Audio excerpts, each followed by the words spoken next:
Thank you for joining me. This is going to be a super quick video to look at the ends of the asparagus and what to do with them when you've prepared an asparagus dish and you have about a pound of ends and you're thinking, I really don't want to throw those away. Make an asparagus soup as an idea. So these are the basic ingredients that you will need for asparagus soup, and we'll go ahead and get started right now.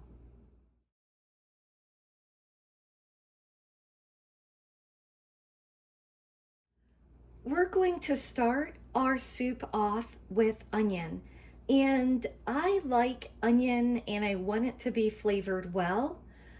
So I'm going to use more than like a large medium-sized onion versus the smaller medium-sized. So we'll go ahead and get started.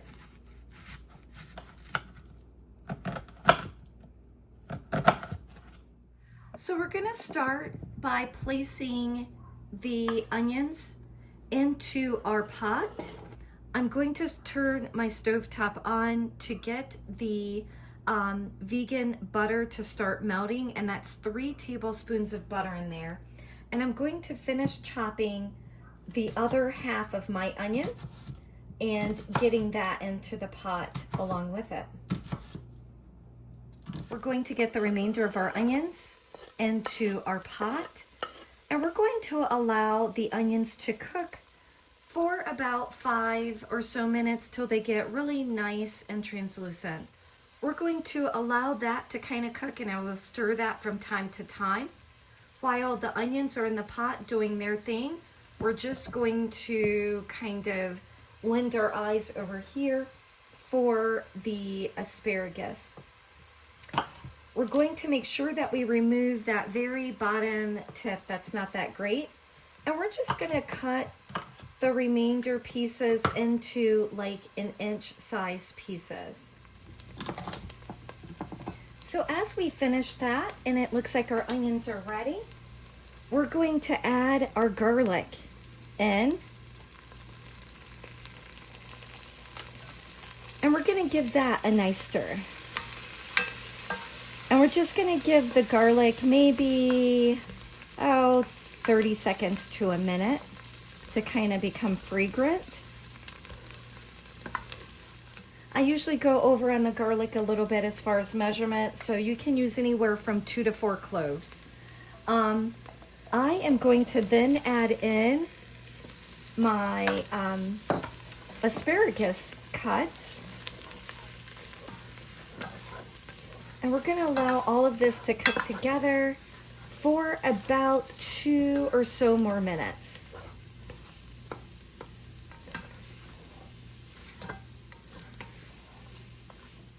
At this time, I usually add just a little bit of pepper, as well as salt.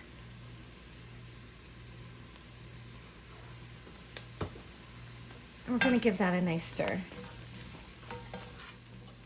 I'm then going to add 2 tablespoons of gluten-free flour. I happen to be using chickpea flour. And we're just going to stir and get this nice and coated.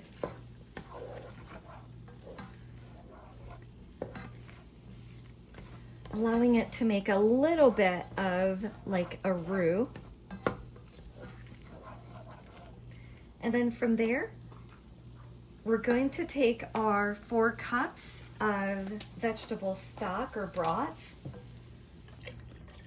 We're going to then allow that to come to a little bit of a boil, and then I will turn it down to simmer for about 8 to 10 minutes. You can add additional salt, pepper, and maybe a sprinkle of some thyme leaves. Once that comes to a boil, we're going to turn that down and allow our soup to simmer.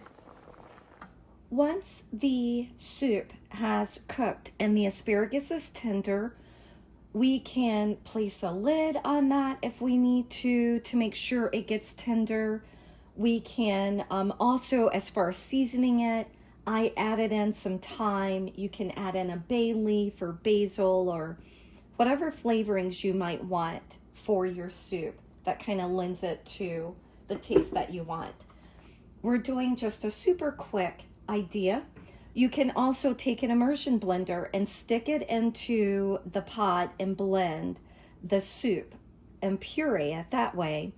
But because my pots are the green pan pots, you know, with the ceramic coating on them, I don't want to do any damage with the base of that immersion blender by scraping it around the bottom of the pot. So we're going to take our ladle here and we're just going to ladle in some of the soup right into our carafe here. So we'll stop right there. We'll get our lid on. I could potentially press the soup cycle, and if it goes a little longer, I can just kind of press another button to stop it, or we can just select speed. Okay. Let's have a look at that. So that looks pretty creamy, right? We will pour that into our bowl on the side. And we will get the remainder of the soup into our carafe and blend that as well.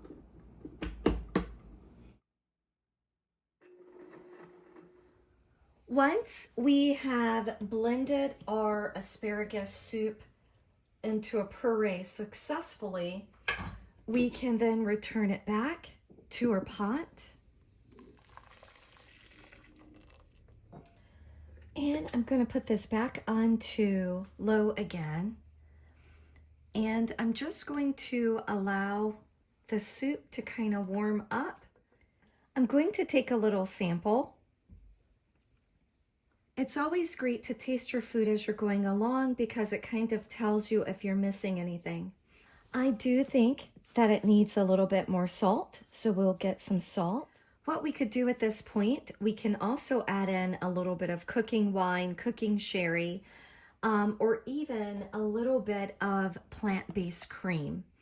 And for the cream, I probably add in about a cup or so of cream to it. I think, and I'll just kind of give it a stir and kind of show you that texture. I like the texture it is at present. I typically don't always add in cream, especially if I'm not going to consume it at present. If I'm not going to make this part of my meal for the day, I'm not going to add the cream in. If I want to place this in a freezer safe container and freeze it for, you know, maybe a month or so, or until I want soup a little ways down the road, I may do that as well. Since I know I'm going to be consuming it, I will add in a little bit of cream and just kind of get that stirred right into there and heat it up. And as you can see, I added in about a half cup of cream to our soup. That's just going to give it a nice creamier type texture as well. Again, if we want, we can have another little bit of a taste. And that is very good soup. So there you go, a very super easy recipe that you can do when you're working with asparagus and you kind of shudder at throwing away so much of the asparagus. The ends of the asparagus still produce a great tasting soup. I hope you do enjoy this super quick recipe. Another idea for your asparagus soup add-in is maybe a little bit of vegan Parmesan. So you definitely could do it now while the soup is basically at rest and ready to be eaten, or you can place the Parmesan on your individual cup